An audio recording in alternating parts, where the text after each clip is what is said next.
You to throw some light on the sustainable factor, because I've seen some of them coming into the art space. They have worked in our production, but then again they said, like, we need to pay the electricity bills, and the stove has to keep burning. So they have all gone back to their professional IT jobs. So that is it's quite disheartening, and it's a very, very difficult decision that they take with a very heavy heart, but there's no option. So I was just wondering, how sustainable is it, the creative? It is not.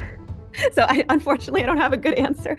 And I think I'm in a position where grants situation in my community right now is decent enough where I'm able to continue to do this. I also have a partner, and so there is a little more risk I can take, and I'm not under any illusions that that's not a big part of how I can spend all my time, doing this. But the truth is, and I tell young people this all the time, is you do need an income to sustain yourself, because dance is just not going to be it. And the reason why it is for me now is because I invested a lot of time into something I was good at, into grant writing and project development, and I do contracts, I work for other companies. I'm sort of willing to do so many things, odd jobs. I've done all sorts of things.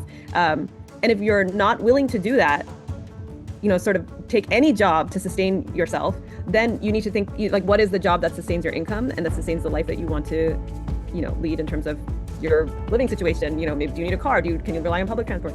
All these things. And then make sure whatever job you get allows you to fully put yourself into your art as well. Because it does not make sense, because the jobs I've gotten are not my science jobs. They're all completely unrelated. Yeah.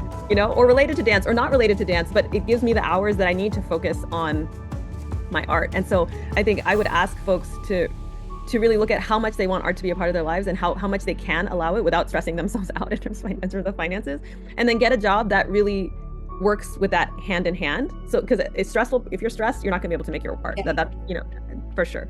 But there's so many jobs out there that are not necessarily jobs that some IT jobs, they're really all time. They take up all your time. Yeah. Maybe you can take a part-time job and work only 2 days a week or 3 days a week. It's not as much money as if he works 5 days, but if you're able to sustain yourself in a creative way and still make time for that, then I think it's we have to get creative about how we sustain ourselves. And art is not, and this point, it's not going to be art alone. Or you have to really teach and go into teaching, 300%, which can, you earn something from that.